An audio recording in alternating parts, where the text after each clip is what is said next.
সবাইকে রমজানের শুভেচ্ছা।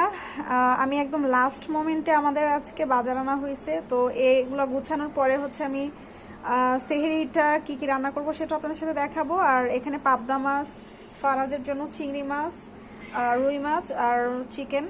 তো যেহেতু ফ্রিজে বেশি দিন খাবার থাকলে ভালো লাগে না, রমজান মাসে খাওয়া তো একটু কমই হয়, তাই একটু কমাই কমাই সব কিছু আনছি, ফ্রেশ ফ্রেশ আনা হবে। সব কিছু আপনার সাথে শেয়ার করবো, সেহরিতে কী করবো সেটা আপনার সাথে শেয়ার করছি। আর কিন্তু এরকম ছোট করলা ভাজি সেহরিতে খেতে ভালো লাগে, তো সেহরির জন্য করলা ভাজি করব। এরকম ছোট আলু আর ছোট করলাগুলো মিলিয়ে একটা ভাজি করব। আর চিংড়ি মাছ দিব না, আমি চিংড়ি মাছ খেতে পারি না, অ্যালার্জি আছে।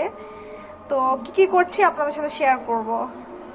চিকেন তো রাখতেই হবে, চিকেন ছাড়া তো খেতেই পারবেন এরকম একটা অবস্থা। এখানে চিকেনটা রান্না করছি, আর চিকেনটা রান্না করব হচ্ছে আলু দিয়ে। আলুটা আমি পরে দিচ্ছি, চিকেন আলু দিয়ে রান্না হবে। একদম মশলাটা কষিয়ে তেলটা ছেড়ে আসছে, মানে চিকেনটাকে ভালো করে কষাই নিলাম। এই পর্যায়ে এসে দিয়ে দিলাম আলু, আর একটু আলু আছে দিয়ে দিচ্ছি।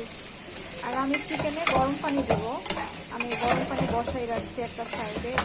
এই যে গরম পানিটা দিই আমি সবসময়, গরম পানি দিলে একটু ভালো হয়।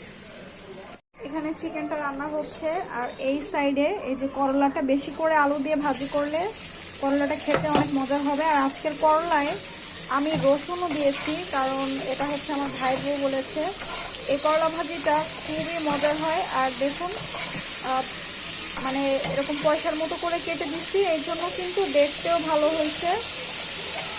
এটার মধ্যে হলুদ আর হচ্ছে লবণে এখানে আমি 2 পিস মাছ ম্যারিনেট করে রাখছি, যেহেতু আমরা দুইজনেই সেহরি করব। 2 পিস মাছ আমাদের জন্য এনাফ। আর আমি এখানে ক্যাপসিকাম দিয়ে ডাল চচ্চড়ি করব। ডাল যেভাবে চচ্চড়ি করা হয় একই প্রসেস, ক্যাপসিকাম অ্যাড করব, এতে করে একটা ডিফারেন্ট টেস্ট আসবে। এটা আমি আমার আপুর কাছ থেকে শিখেছিলাম। তো একটু ভিন্ন ভিন্নভাবে রান্না করে খেতে ভালোই লাগে। ডালটা ঠিক যখন ফুটে আসবে এই সময় মরিচ আর ক্যাপসিকাম দিয়ে দিব। তো সেহরির সময় যেহেতু প্রথম রোজা ছিল, খাওয়া দাওয়া অনেক কিছুর ভিডিওই আসলে করাটা পসিবল হয় নাই। সেহরির সময় চেষ্টা করি একটু মিল্ক রাখার, আপনারাও চেষ্টা করবেন। এটা সারাদিনের একটা এনার্জি দেয় আর গলাটা শুকায় না।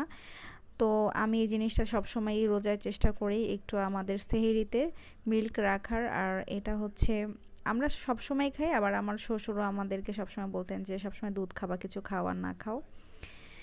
এরপরে থাকে ইবাদতের টাইম, আমরা চেষ্টা করব রমজান মাসে যতটা পসিবল ইবাদত করার। ফাঁকে ফাঁকে আপনাদের সাথে চেষ্টা করব যতটা পারি ভিডিও শেয়ার করতে।